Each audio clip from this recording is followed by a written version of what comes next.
Chirala constituency సంబంధించి Guntur IG గారు ఇక్కడికి వచ్చి రివ్యూ చేయడం జరిగింది.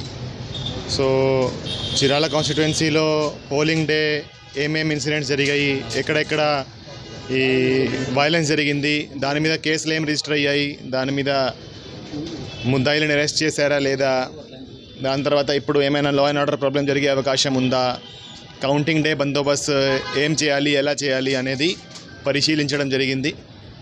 సో దానికి డీటెయిల్గా బందోబస్తు ప్లాన్ ప్రిపేర్ చేయడం జరిగింది, అది రివ్యూ చేయడం జరిగింది. అదేవిధంగా కౌంటింగ్ డే రోజు చిరాల టౌన్, చిరాల కాన్స్టిట్యుయెన్సీ మొత్తం దాంట్లో 144 సెక్షన్ పెట్టడం జరుగుతుంది. సో ఎవరికి కూడా ఎక్కడ గ్యాదర్ అయ్యే పర్మిషన్ ఉండదు. అది పార్టీ ఆఫీస్ ఉండొచ్చు, అది ఎవరైనా ఇంటి ఉండొచ్చు, ఎక్కడ కూడా ఎవరు కూడా గ్యాదర్ కాకూడదు. టౌన్లో కూడా చాలా స్ట్రిక్ట్గా 144 సెక్షన్ ఇంప్లిమెంట్ చేయడం జరుగుతుంది. ఆ రోజు ఎవరైనా 144 సెక్షన్ వయలేట్ చేస్తే వాళ్ళ మీద కఠినమైన చర్యలు ఉంటాయి.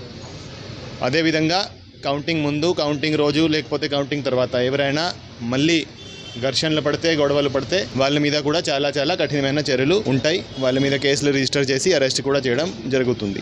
సో ఎక్కడ కూడా మేము చాలా కఠినంగా, అన్ని చోట్ల చాలా కఠినంగా ఉంటామని అందరికీ హెచ్చరిస్తున్నాము.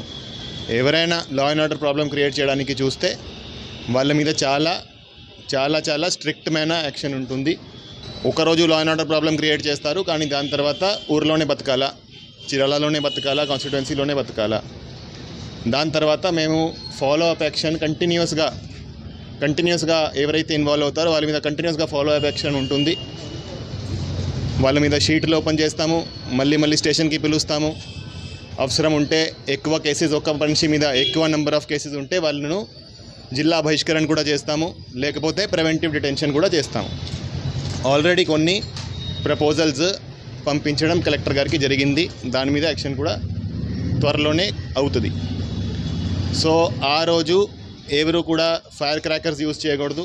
ఫైర్ క్రాకర్స్ యూజ్ చేయడం నిషేధం. కౌంటింగ్ 6th జూన్ వరకు ఎవరు కూడా ఫైర్ క్రాకర్స్ యూజ్ చేయకూడదు. ఎవరు కూడా పెట్రోల్ బంక్స్ నుంచి లూజ్గా పెట్రోల్ అమ్మకూడదు. ఎవరైనా లూజ్గా పెట్రోల్ అమ్మితే, ఏమైనా బాటిల్లో, క్యాన్లో అమ్మితే వాళ్ళ మీద, పెట్రోల్ బంక్ వాళ్ళ మీద యాక్షన్ తీసుకుంటాము. వాళ్ళ లైసెన్స్ కూడా క్యాన్సిల్ చేపిస్తాము. అదేవిధంగా ఎవరైనా ఈ ఫైర్ క్రాకర్స్ ఎవరైనా అమ్మితే వాళ్ళ లైసెన్స్ కూడా క్యాన్సిల్ చేయడం జరుగుతుంది.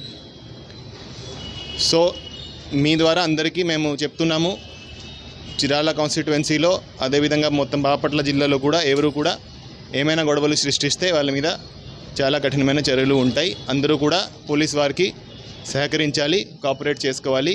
పీస్ఫుల్ మేనర్లో ఈ అంతా ఎలక్షన్ ప్రాసెస్ కంప్లీట్ కావాలి. Thank you.